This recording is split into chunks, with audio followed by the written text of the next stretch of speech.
이스라엘이 출애굽할 때에는 이미 하나님께서 가나안을 마음에 두시고 가나안에 넣을 작정을 하시고 이미 그들을 출애굽시키셨죠. 그게 바로 아브라함에게 약속했던 맺었던 언약 때문이었습니다.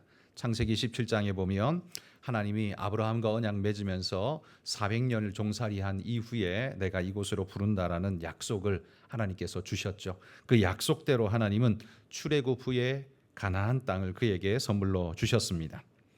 뿐만 아니라 그 언약은 아브라함과 맺은 언약이었기 때문에 가나안 땅에 들여보내는 것뿐만 아니라 사실은 아브라함과의 언약 그 이전에 하나님의 영원하신 구원 계획이 있었기 때문에 그 일을 먼저 계획하셨던 거죠. 그러니까 아브라함과 언약 맺고 나서 그 일을 했다기보다는 하나님의 영원한 구원 계획 속에서 아브라함과 그 언약을 맺고 그 일을 하나하나 이루어 가셨다라고 말하는 것이 그것이 옳을 것입니다. 그러나 하나님께서는 가나안 땅을 그들에게 주기로 이미 작정하셨지만 그러나 이스라엘에게 요구하는 바가 항상 있었습니다. 이걸 해야 이거 한다 이런 개념은 아니지만 내가 이거 줄 것인데 너희는 이렇게 하거라 라는 말씀으로 하나님이 그들에게 한 요건을 요구하셨습니다. 가나안이 그들에게 주어지는 건 하나님의 은혜로 오롯이 주어질 일이지만 그러나 하나님이 그들에게 바라고 원하신 게 뭐냐 하면 그들을 훈련시키셔서 거기에 살아갈 만한 믿음의 신앙 인물로 만들어가는 것, 하나님은 바로 그렇게 되기를 갈망하셨다는 겁니다. 여러분, 불신자가 예수님을 믿고 구원받은 신자가 되는 것은 하나님께서 가장 기뻐하는 일이지만 신자가 하나님의 말씀대로 살아가고자 노력하는 것, 그건 그가 해야 할 일이라는 겁니다. 하나님이 예수 그리스도를 통해 우리에게 구원의 은혜를 선물로 주시지만 우리가 해야 할 바는 그 믿음을 받은 우리는 하나님 말씀대로 살고자 하는 결단을 가지고서 그렇게 믿음으로 살아내야 한다라는 말이죠. 그러므로 바로 그것이 믿는 자에게 요구되어지는 요건이라는 겁니다. 그러니까 구원 얻기 위한 요건이란 말이 아니라 구원 받은 자의 요건이라는 말입니다. 그래서 가데스 바네아에서 12정탐꾼을 보내었을 때 그들을 보고 하나님은 깊이 실망하셨습니다. 왜냐하면 그들이 가서 봐야 할 건 하나님이 그들에게 주실 놀랍고 아름다운 젖과 꿀이 흐르는 땅 소망을 봐야 하는데 그들은 뭘 보고 왔습니까? 절망을 보고 왔습니다. 안악자손을 보고 큰 성읍을 보고는 절망으로 돌아와서는 우리를 여기에서 죽이려고 애굽에서 꺼냈냐라고 소리치면서 그 불신을 쏟아내는 일들을 이스라엘이 하지 않았습니까? 하나님이 기대한 건 그게 아니었는데 그들은 바로 그곳에서 불신을 쏟아냈습니다. 그러자 하나님은 너희는 아직 가나안 땅에 들어갈 준비가 안 되었다. 그래서 그들을 40년 동안 광야에서 훈련을 시키시죠. 40년이라는 훈련, 꿈에도 잊을 수 없는 그 훈련을 시키신 이후에 하나님께서는 다시 한번 정탐꾼을 이제 보내고 있습니다. 그게 바로 여호수아서 오늘 본문 2장의 말씀이죠. 40년 전에 그들이 갔던 정탐꾼들은 보지 말아야 할 걸 보고 완전히 절망의 보고를 했었는데요. 오늘 정탐꾼들은 거기 가서 뭘 보고 왔을까요? 이 정탐꾼들이 여리고성에 들어가서는 그들이 들어간 곳은 기생 라합의 집이었습니다. 그런데 그 라합이 놀랍게도요, 믿음을 가지고 있었던 사람이었습니다. 그러니까 이스라엘을 적대시하면서 공격해야겠다 그런 마음이 있었던 게 아니라 애굽에서부터 하나님께서 그들과 함께하며 이루신 일들의 소식을 들으면서 마음속에 믿음을 차곡차곡 쌓아왔던 것이죠. 그 출애굽의 사건, 열재앙의 기적의 사건, 홍해를 가르신 사건, 광야에 40년을 떠도는 동안 그 소문은 벌써 가나안 땅으로 아마 전파가 되어졌을 겁니다. 그래서 기생 라합은 그 소식, 아직 이스라엘이 오기도 전에 소식이 먼저 왔을 때 라합은 그 마음속에 믿음으로 그 소식을 차곡차곡 쌓아 두었다는 거죠. 그리고 이 정탐꾼이 들어가서 그들과 함께 라합과 함께 만나서 이야기를 나누는데요. 놀랍게도 라합의 입술에서 신앙의 고백이 터져 나오지 않습니까?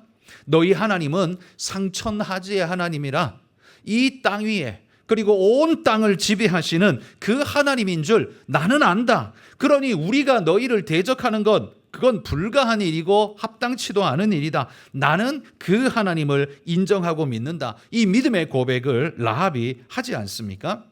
그리고는 여기 나뿐만 아니라 여리고 사람들 전부 다가 지금 두려워 떨고 있다. 마음이 물처럼 녹아 있다. 이런 소식을 전하게 됩니다. 이 정탐꾼이 그곳에 들어와 여리고성의 그 높은 성벽, 두꺼운 성벽에 들어와서 기생 라합을 만나면서 그에게서 들리는 소식이 바로 믿음의 소식, 구원의 소식, 놀라운 하나님의 역사의 소식을 듣는 순간 이 정탐꾼의 마음은 아마 기대와 소망으로 40년 전의 정탐꾼과는 전혀 다른 마음의 믿음과 소망이 아마 싹터 올랐을 겁니다. 그런데 그 마음이 부풀어 오르고 있는 바로 그때 정탐꾼이 들어왔다는 첩보가 벌써 왕궁까지 성궁의 성 안에 들어갔습니다. 그래서 그 여리고 성의 성주가 수비대를 총동원해서 이 정탐꾼을 찾게 되죠. 라합은 이 정탐꾼을 숨겨주지 않습니까? 왜냐하면 그들이 살아야 자기도 살기 때문입니다. 그래서 그들을 숨겨주고는요, 이 수비대들을 저들은 벌써 나갔습니다. 벌써 해지기 전에 벌써 나가서 아마 저 멀리 갔을걸요? 라고 그들을 속이죠. 그들은 이 수비대는 그 말에 속아서 바깥까지 멀리 추격하여 쫓아가 봤지만 보이지 않자 모든 것을 포기하고 돌아오죠. 라합은 자기의 지붕 위에 그 3대 안에 숨겨둔 정탐꾼을 찾아가서 언약을 맺습니다. 내가 당신들의 생명을 살려준 것처럼 당신도 우리 가족들의 생명을 살려달라라고 언약을 서로 맺게 되죠. 그때에 이 정탐꾼들은 그 라합과 언약을 맺으면서 붉은 줄을 달아내리면 그 집은 바로 믿음의 집, 너희 집인 줄 내가 알고 그 집은 절대로 공격하지 않으며 살려줄 것이다. 그러나 집 밖에 나가면 그 죽음은 우리의 책임 아니다. 너희들의 책임이다. 그러니 절대로 나가지 말고 그 집 안에, 붉은 줄 내린 집 안에 머물러 있어라 라고 신신당부를 하고 그 정탐꾼들은 떠나가게 되죠.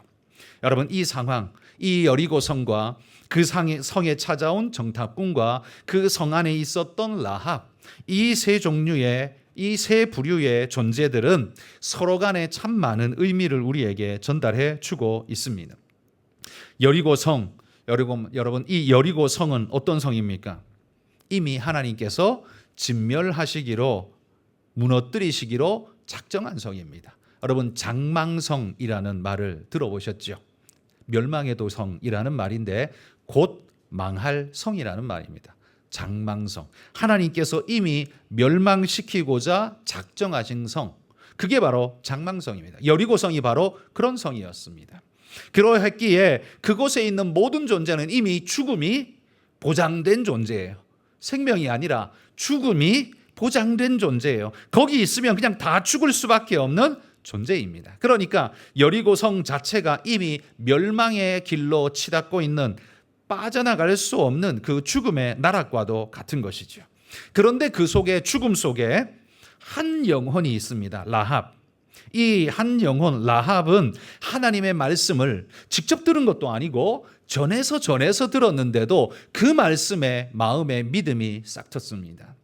이스라엘을 직접 본 것도 아닙니다. 벌써 출애굽할 때의 이야기, 홍해의 이야기, 광야의 이야기, 만나의 이야기, 수많은 이야기들을 전해 들으면서 이미 라합은 마음을 믿음으로 구축하고 있었습니다. 그리고 정탐꾼을 만났을 때 여지없이 믿음을 고백하죠. 그 믿음의 고백은 정탐꾼을 감동시켰고 이 사람은 구원해야 한다라는 마음의 확신이 들도록 만들었습니다. 한마디로 말해 여리고성이 장망성이라면 라합은 그 가운데 구원받을 작은 빛과 같은 그런 존재였다라는 이야기죠. 여러분, 오늘 이 시대, 이 세상은 결국 어디로 갑니까? 이 세상 끝, 종말로 다가가고 있습니다. 그래서 어찌 보면 이 세상은요, 장망성입니다. 마지막으로 달려가고 있고 하나님의 심판 앞으로 달려갑니다. 그런데 거기에 라합 같은 존재가 살아있기를 하나님은 기대하십니다. 여기 계신 우리 모든 분들이 라합 같은 존재인 줄 믿습니다. 여러분 그 믿음을 포기하지 말고 끝까지 지켜가시기를 바랍니다. 그런데 이 라합뿐만 아니라요, 정탐꾼이 그곳에 있죠.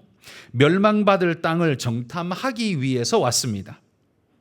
그러나 그곳에서 만난 사람은 놀랍게도 멸망자가 아니라 살자, 생명자를 만나게 됩니다. 구원받을 만한 믿음을 발견하고는 그에게 구원의 방편을 제시하고 있습니다.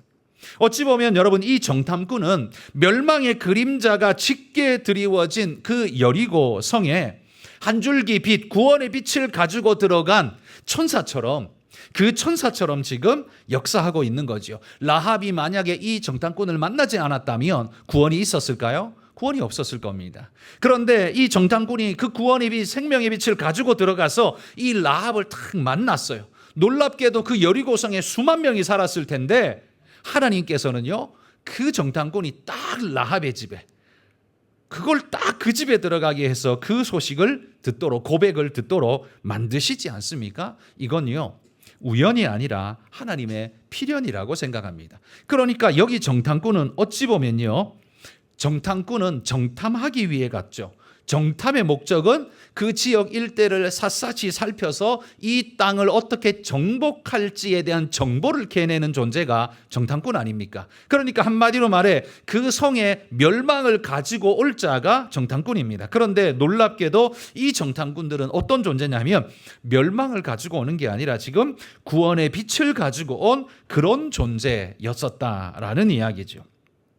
하나님께서 라합이라는 믿음의 사람을 발견하고 이를 구원케 위한 방편으로 정탐꾼을 보낸 거예요. 다시 말해서 이 정탐꾼의 임무는 이 성을 무너뜨리기 위한 정탐이 아니라 그 속에 구원할 자를 찾아내기 위한 정탐을 하나님이 보내셨다라는 말이죠. 이 성의 약점을 찾고 이 성을 어떻게 하면 무너뜨릴지를 찾는 게 아니라 그 속에 살아있는 신앙인, 구원할 자를 찾아 나서는 정탐꾼. 그러고 보면 여러분, 우리 그리스도인들은 다 하나님의 정탐꾼의 임무를 가지고 있는 존재들인 것 같습니다. 왜요? 멸망의 도성이라고 말하지만 이 속에도 분명히 하나님이 구원할 백성들이 곳곳에 있단 말이죠. 누구인지 우리는 모릅니다. 그러나 하나님이 우리로 하여금 그들을 만나게 하실 겁니다. 정탐꾼이 라합을 알아서 찾아간 게 아닙니다. 하나님이 오묘하게도 만나게 하셨습니다. 그러기에 여러분, 우리도 한 주일에 예배를 드리고 감격과 기쁜 마음으로 세상에 나아갈 때 하나님 앞에 우리도 이렇게 기도합시다. 하나님, 내가 정탐꾼과 같이 이 세상으로 다시 들어갑니다. 하나님, 그곳에서 라합 같은 믿음의 고백자를 만나게 해 주십시오. 하나님을 갈망하고 구원을 바라는 믿음의 사람을, 하나님이 예비하신 사람을 만나게 해 주십시오.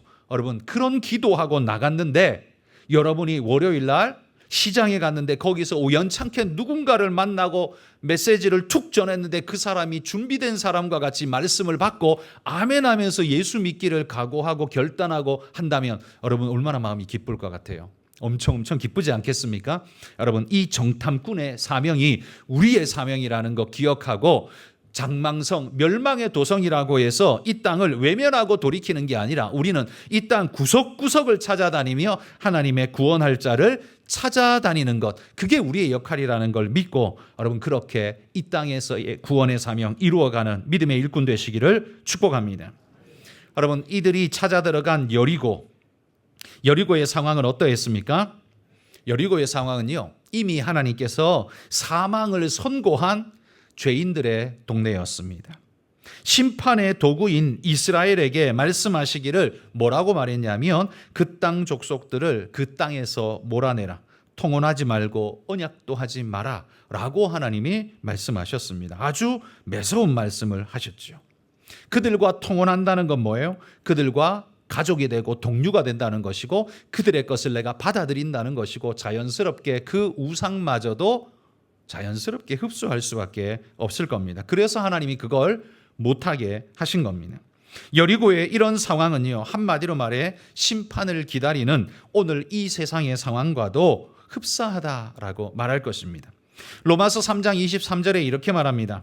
모든 사람이 죄를 범하였음에 하나님의 영광에 이르지 못하더니. 여러분, 이게 우리의 현실적 상황이라는 것 인정하십니까? 모든 사람이 죄를 범하였음에 하나님의 영광에 이르지 못했습니다. 그래서 그들에게 주어져 있는 미래란 한마디로 멸망, 장망성에 살고 있는 멸망의 존재들일 수밖에 없었습니다.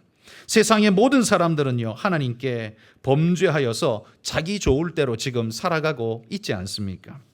그 중에서도 하나님의 하나님 되심을 인정하지 않고 잡다한 귀신을 섬기며 하나님을 대적하고 하나님의 복음을 고의적으로 적대하는 이들이 있습니다. 그들에게 주어진 것은 로마서 6장 23절에 말하는 것처럼 죄의 삭은 사망일 것입니다. 그리고 마지막에 하나님께서 임하실 그때에는요, 열재앙의 마지막 재앙처럼 죽음의 천사들이 임하여서 그들 모두를 하나님의 심판석에 끌고 갈 것이며 그 이후 영원한 지옥 형벌이 그들 앞에 놓여지게 될 것입니다. 이 자체만 놓고 보면 우리에게는 그 자체로 절망이지요. 하나님께서 죄된 인생을 향해 정해 놓으신 그 길이 이와 같다라는 겁니다. 우리 앞에 놓여 있는 길이 사실은 이와 같다라는 겁니다. 모두가 죽을 수밖에 없었던 존재들, 그게 바로 우리이다라는 거예요. 그런데 그런 여리고성에 놀랍게도 구원의 빛을 가지고 들어온 정탐꾼이 있습니다. 멸망을 향해서 들어온 게 아니라 여리고성에 보내진 이 정탐꾼은 오히려 구원의 빛을 가지고 이 여리고성 안으로 들어온 겁니다. 여러분, 하나님께서 여리고성을 정탐하지 않았다면 여리고성을 정복하지 못했을까요? 야, 들어가서 좀 봐봐. 그 성벽이 두께가 도대체 몇 미터나 되는지 잘 봐봐. 군사가 몇 명이나 지키고 있는지 봐봐. 무기는 뭐가 있는지 좀 살펴봐. 그리고 나한테 좀 알려줘. 하나님께서 그런 정보가 필요하셨을까요? 결코 아닙니다. 하나님은 여리고의 정탐이 없어도 충분히 여리고성을 무너뜨릴 능력의 하나님이십니다. 그러면 굳이 왜 정탐을 보냅니까? 앞에서도 말한 것처럼 그건 멸망을 위해서가 아니라 구원을 위해서라는 겁니다. 멸망, 무너지면 안 될 자, 죽음의 그 구렁텅이 속에도 구원받아야 할 하나님의 백성이 있기 때문에 그를 위해서 하나님이 정탐꾼을 파견하셨다라는 겁니다. 결과적으로는요, 라합이라는 이 한 여인 만나고 정탐꾼이 오지 않습니까? 그렇죠? 라합 집에 들어갔다가 라합과 이야기 나누고 갑자기 그 수비대가 들이닥치는 바람에 그 집 옥상에 숨어 있다가 수비대가 나가고 난 다음에 나와서는 야, 붉은 줄 달아내려, 그 말 한마디 하고는 도망치듯 그 성을 빠져나왔잖아요. 그러니까 무슨 정탐꾼이 들어가자마자 한 집에만 들어갔다가 쏙 나옵니까? 무슨 그런 정탐꾼이 있어요. 두루두루 살펴가지고 지형이 어떤지, 요새가 어디에 있는지, 무기고가 어디에 있는지, 어디가 방비가 허술한지 이런 거 살피는 게 정탐꾼 아닙니까? 그런데 이스라엘의 이 정탐꾼들은요, 라합만 보고 나온 거예요. 그러니까 이건 제대로 된 정탐꾼이 아니죠. 그러나 이게 바로 그 정탐꾼들의 사명이었다는 겁니다. 그러니까 죽음을 위한 정탐꾼이 아니라 생명을 위한 정탐꾼. 가서 살려야 할 자를 살리기 위한 정탐꾼.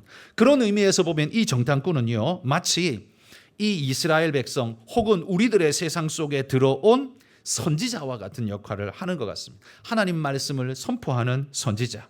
그리고 이 땅에 오셔서 우리를 구원하고 십자가 지신 우리 주님의 역할을 이 정탐꾼이 마치 우리에게 보여주는 것 같습니다. 요나처럼 선지자는요, 요나처럼 그런 선지자도 있습니다. 멸망을 선포하는, 그런데 놀랍게도 하나님의 마음은 멸망에 있지 않고 구원에 있었죠. 그래서 니느웨는 구원 얻습니다. 왜요? 회개하고 돌이켰기 때문에. 여기 여리고 성도 멸망당하지만 그 속에 구원 얻어야 할 한 영혼이 있기에 하나님은 정탐꾼을 보내어서 그를 확인하게 하시고, 그리고 그가 어떻게 해야 구원받을지 방법을 일러주게 하셨습니다. 그러니까 이 정탐꾼이 들어가지 않았다면 라합은 아무리 믿음을 가지고 있었어도 죽을 수밖에 없었겠죠. 그렇지 않습니까? 이 정탐꾼이 들어가서 만나지 않았다면, 그래서 붉은 줄을 달아내리라는 말을 전하지 않았다면 이스라엘이 라합이 구원 얻을 믿음이 있는지 없는지 어떻게 압니까? 다 여리고성이 무너지는 상황에 라합만 어떻게 살려낼 수 있습니까? 이스라엘은 그런 능력이 없죠. 그러니까 하나님이 정탐꾼을 보낸 건 결국 이 구원할 자를 구원하기 위한 하나님의 은혜의 손길이었다라는 거죠. 그리고는 그에게 말합니다. 붉은 줄을 달아내리라. 그러면 내가 그 집에 있는 사람들은 다 구원하리라.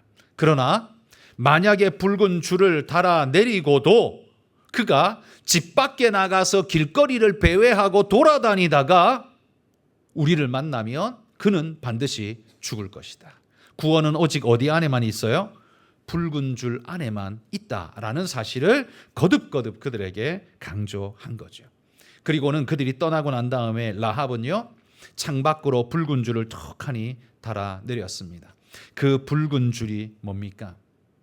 마치 유월절 어린 양의 피를 발라놓은 것처럼 붉은 피를 발라놓은 것 같은 그 모양이었을 것이고, 무엇보다 그 붉은 줄은요, 라합의 믿음의 고백이었습니다. 라합의 믿음을 나타내주는 깃발과도 같은 역할이죠. 바로 여기에 하나님의 백성이 있습니다. 바로 여기에 하나님을 신뢰하고 믿는 하나님의 백성이 있습니다. 그 사실을 이 붉은 줄 깃발이 보여주고 있다는 거죠. 그래서 죽음의 천사가 6월절에 왔을 때에도 그 문설주와 문인방에 발린 붉은 피를 보고 넘어간 것처럼 하나님께서 여리고성을 허물 때에도요, 이 붉은 줄이 달려있는 이 집은 허물지 않으시고 넘어가셨습니다. 이 붉은 줄이야말로 구원의 줄이고 생명의 줄이라는 거죠. 라합의 입장에서 이 붉은 줄은 신앙의 고백이고요, 이스라엘이 볼 때 이 붉은 줄은 구원해야 할 구원 백성의 표시였다라는 겁니다. 여러분, 라합이 구원 얻은 것은 붉은 줄을 내렸기 때문에 그 표시로 말미암아 구원을 얻었지만, 그 붉은 줄을 내릴 수 있었던 것은 라합의 믿음 때문이었습니다. 그 믿음이 없다면 붉은 줄 내렸을까요? 안 내렸을 겁니다. 그의 믿음을 붉은 줄로 표시하고 있다라는 말이에요. 성도 여러분, 여러분은 이 세상을 살아가면서 예수 믿는 하나님의 사람이라고 말하면서 여러분들은 어떤 붉은 줄을 달아내리고 있습니까? 물론 우리에겐 예수 그리스도 십자가 보혈이 우리의 붉은 줄입니다. 그런데 여러분, 하나님께서 하늘에서 내려다 보실 때 여러분에게는 어떤 믿음의 깃발이 여러분에게 꽂혀 있는지 하나님은 여러분의 어떤 것을 보고 계실까요? 여러분이 하나님께 보여줄 만한 믿음의 깃발은 여러분 어떤 게 있습니까? 여러분에게도요, 하나님, 주님 때문에 내가 이 환난과 고난을 하나님 감내하겠습니다. 이 어렵고 힘든 일들 감당하겠습니다. 내가 먼저 수고하겠습니다. 내가 먼저 하나님 봉사하겠습니다. 여러분, 이런 깃발이 여러분에게 꽂혀 있습니까? 그러할 수 있기를 소망합니다. 여러분이 진짜 믿음을 가진 분이라면요, 예수 그리스도의 보혈, 그거는 밖에서는 안 보입니다. 하나님은 보시지만 인간들의 눈에는 안 보입니다.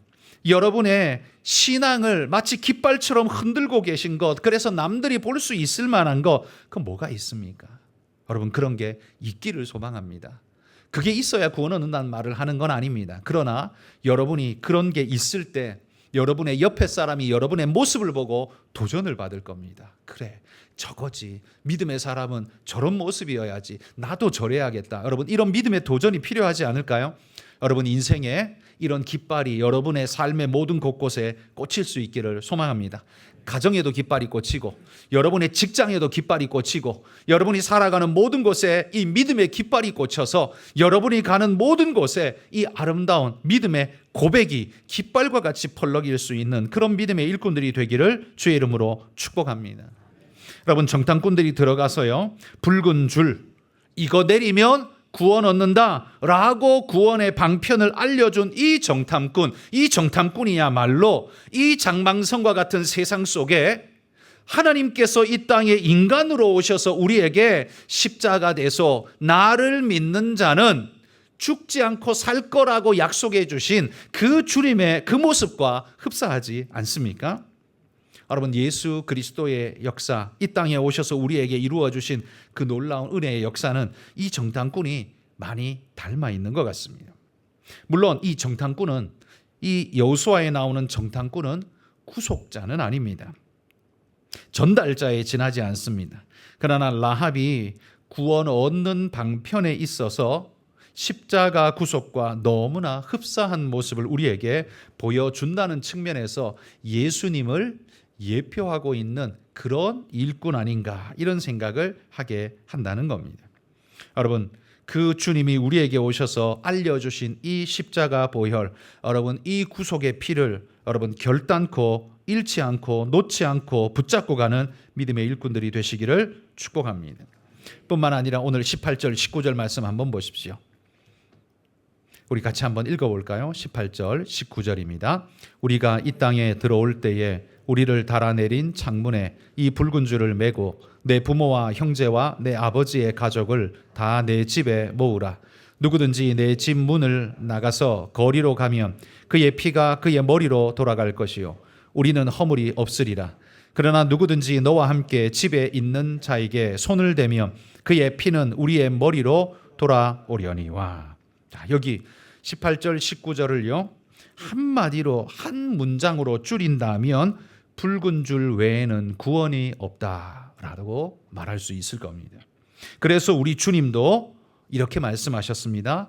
내가 곧 길이요 진리요 생명이니 나로 말미암지 않고는 아버지께로 올 자가 없느니라. 붉은 줄 외에는 구원이 없는 것처럼 예수 그리스도 외에는 우리에게 구원이 없는 줄 믿습니다. 19절에 보면 정탐꾼이 이렇게 말합니다. 누구든지 내 집 문을 나가서 거리로 가면 그의 피가 그의 머리로 돌아갈 것이요 우리는 허물이 없으리라. 정탐꾼이 분명히 못 박는 게 뭐냐 하면 구원의 길은 네 창문에 붉은 줄을 달아내린 그거 외에는 없다.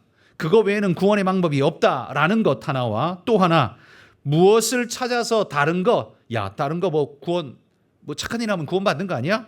뭐 돈 많이 벌면 구원 살 수 있는 거 아니야? 라고 딴 데 기웃기웃거리면서 그 붉은 줄을 내린 집을 떠나서 다른 것에 기웃거리며 돌아다니면 어떻게 해요? 거기에는 결단코 구원이 없다는 겁니다.